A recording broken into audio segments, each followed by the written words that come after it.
Ba-ding! Howdy, howdy, howdy. Nearly senior citizen here. Greetings, boys, girls, and all of our non-binary friends, and welcome to this, a brand new day wherein I still cannot do any editing for my videos. Yay, because, I mean, I could. There's minor editing that you can do through Share Factory on the PlayStation. So, you know, I could do some minor editing, but oh my god, I'm so used to using things on a PC that being so tightly claustrophobic on an editor like Share Factory just, ooh. So, thumbs up, thank you very much. And of course, you know, I can't do a whole lot of things that I would normally do, but hey, if you could toss me a like, that'd be awesome. If you could subscribe to the channel, that'd be very cool. If you could leave me a comment, that would be double plus good. And I wish I could put my Patreon patrons up on screen like I used to. I am so grateful to each and every one of my Patreon patrons. Thank you all so very much.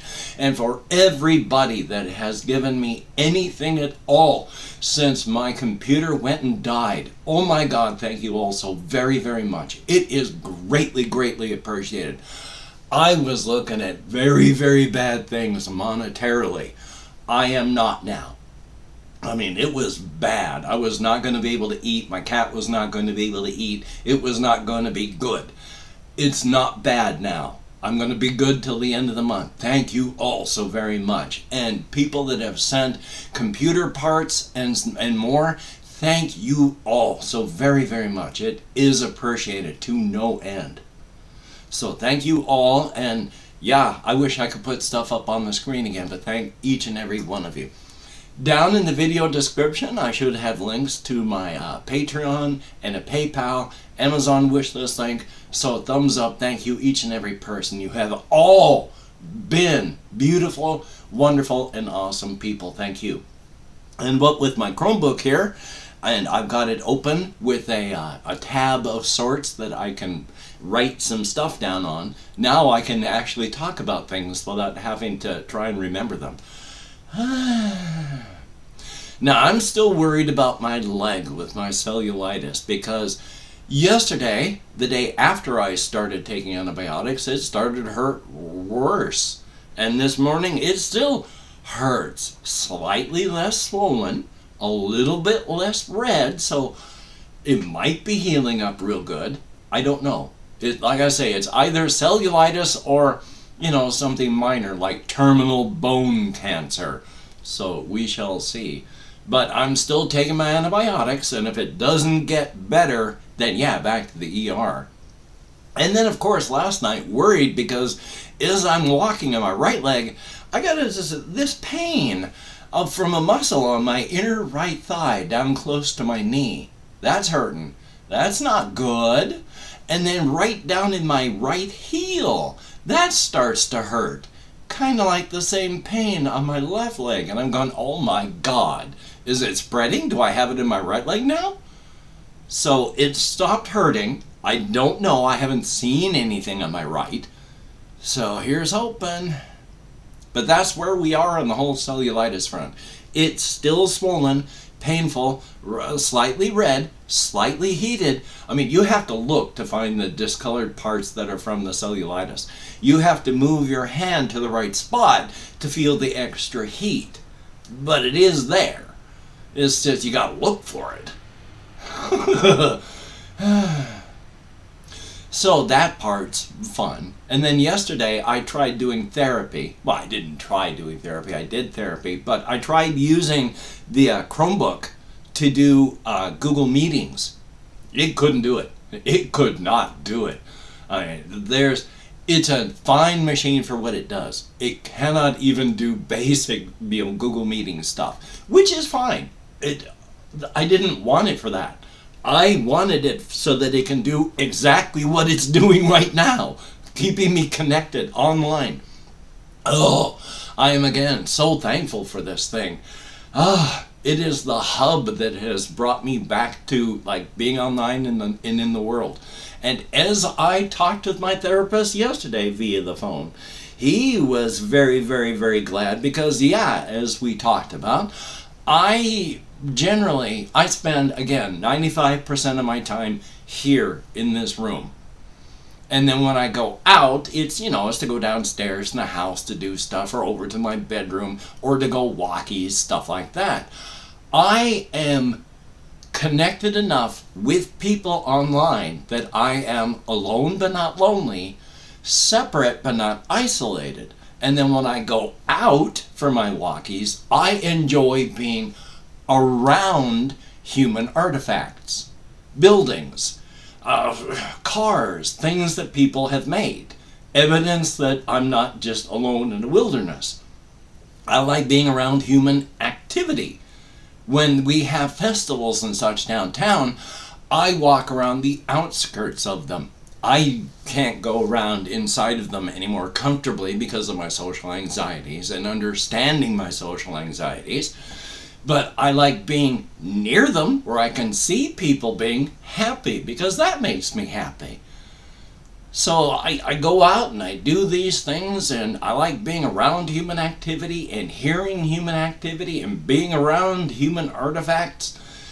But I don't want to really interact with just random people on the streets. When I go out on walks, as I talked about with my therapist, and he pretty much agreed with the same thing. You know, when I go out walking, I'm going out walking to exercise, to get my stuff done. I'm not going out to interact with people. I don't want to talk to anyone. I will walk, and if somebody stops to talk to me or ask me, hey, do you have? 90% of the time, I just walk past and I don't even acknowledge their existence, pretend I'm deaf and go on. Because I didn't come out here to talk to people. I didn't come out here to interact with anyone. I didn't come out here so I could say, no, I don't have a phone. No, I don't smoke. No, I don't want to give you my lighter. Or because there's a lot of not mentally healthy homeless people out there, I have to say things like, no, I'm not following you. Or, wow, you're really crazy. I said that to one person because they were. So, yeah, I don't go out to interact with people because that's not what I'm out there for. I go out to get my stuff done and come back, and then this, being online and talking to people. Because I talk to people via, Messenger and posts on Facebook.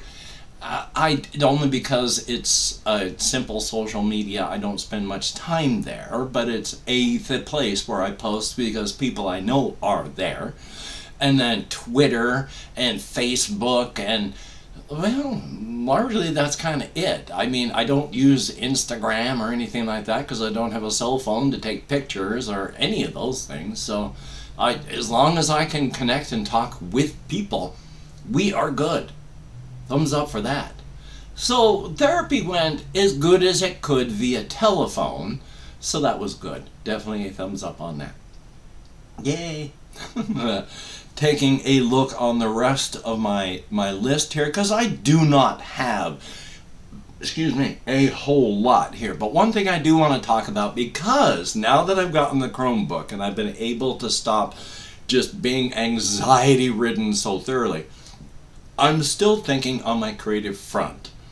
I'm still trying to think of the cryptid stuff as well as the whole multiverse and inside, outside, and Razor's Edge. And I was even thinking more about the Razor's Edge because, after all, since there is things like Walmart's on the inside, there's actually one of the... It's like a Walmart. I can't use, the full name because of legal stuff, and I don't want to, that sort of thing. But it's a Walmart, and it's one of the Walmart people who went onto the inside, and they in the Crimson Kingdom actually have a Walmart that's open there. So thumbs up for that. But I'm also thinking a lot about the whole cryptid situation. I'm back to thinking about Jacob and Monica Dempty and their 3 children. Because Jacob, after all, he's human with his third eye open, but on his father's side, one generation back, one of his grandparents on his father's side was a full-blooded cryptid. Nobody knows. his parents, while not being bad people, are not good people either. Basically, I mean, I hate the term, but still, trailer trash / white trash, using the system to just glide through life, taking advantage of all of things like welfare and such, with their trustability and likability. And when Jacob's third eye opened when he was 14, he just left. Like I said, they weren't bad people, but they certainly weren't good people, because using their trustability and likability just to make sure they can get a lot of welfare so they don't have to work and milk the system and take advantage of the system, and yeah. So he just left, and in Brookerton, South Carolina, going to the community college to make himself better, that's where he met Monica, who is the full-blooded urban human cryptid, and they fell in love and got married and made plans and bought land, and through opening up and running their convenience store / gas station / two-pad RV park, and that, hey, we got a place you can stay for the night while you're traveling on the highway. There's that. In places like South Carolina and North Carolina, there are just thousands of these weird oval lakes. Nobody really knows why they're there. But Lake Vista is one of those oval lakes. It is a fictional Lake Vista, but it's one of those little oval lakes, and through time, Jacob Dempty and Monica have been able to purchase all the land, and they own the whole lake, which is why they can then rent out boats and have people come out and have picnics out there. And it's not, big popular, but they make money. And of course, the far side of the park is just where they drive vehicles into the lake after they've killed and eaten the people that were driving them. Not many, but a fair amount. They do kill and eat human beings, but largely for things like birthday celebrations or stuff like that, until the three daughters, Barb, Nis, and Annie, get old enough and start moving out. Now, Barb, of course, she's 6 years older than any of her other sisters, so while she loves her family, she has gone out into the corporate world, and she sets her eyes on the prize, and she doesn't stop until she gets there. So she loves her family, she loves her parents, she loves her sisters, she wants to eat all of them, because that's what love is. Her family wants to eat her, she wants to eat her family, but no one would ever do that because they love each other. And they know they love each other because they want to eat each other. And they want to eat each other because they love each other. And it's kind of circular, that's the way things are in the cryptid world.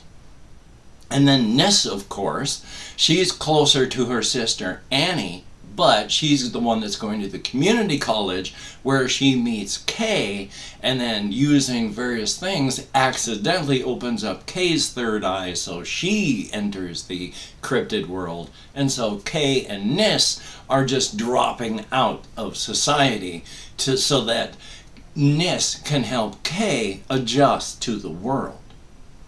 Annie is much more of a cryptid than her other sisters, but she's human. But she has enough of her cryptid genes that are fully expressed, because her mother is just a full cryptid, Monica, and then her father, of course, with his genes that have actual acted cryptid stuff in them. So yeah, she acts more cryptid than not. She is the one that's really hungry, where once every 2 weeks or so she heads into Brookerton, chats up with people, knifes them to death, brings their corpses back to the RV park, soaks them in a stabilizer, and then she and her parents just eat the body. She spends 90% of her diet just as eating human meat. But because Monica likes to cook, and they do buy things like fruit, about 10% of the things she eats aren't human meat. But because of her cryptid genes, she is a glowing example of perfect health, toned and fit. And as being more cryptid than not, when she gets back into town, back home from being in town, she just generally strips, wears shoes, and that's it if the weather's good enough. Because Most cryptids don't wear clothes, and she feels more comfortable not. Her parents don't mind. They're cryptid. And Jacob, he's got his third eye open. Monica, as she's getting older, she's not reverting, but she is wearing less as more cryptids, not more cryptids, but as 90+% of all cryptids do. They just don't bother to wear anything. They don't need to, and it doesn't mean anything, and they have lived as they are living for hundreds of thousands of years, as little better than animals. Well, oh joy! Hey, I probably should have thanked people for comments, but it's 15 minutes and this is going to take forever to upload. So tomorrow I will thank people for having left me comments, but for right now, thank you, each and every person that has left me comments. That has been very, very good for my mental health. Seeing people, communicating in text is awesome. Thank you. I have read comments. I thumbs up each one that I do. Thank you all so very, very much. So, I'm going to try and do something later on for the channel. No guarantees, but we're going to shoot for it. So, until we meet again, you take care. Have a great day today. I will see you on the flip side, and quite frankly, that is, in fact, a very good thing. Now let's bring this thing up. Oh, I gotta even turn this part on. Sure, I could edit this part out in Share Factory on the PlayStation. Yeah, I could definitely do that.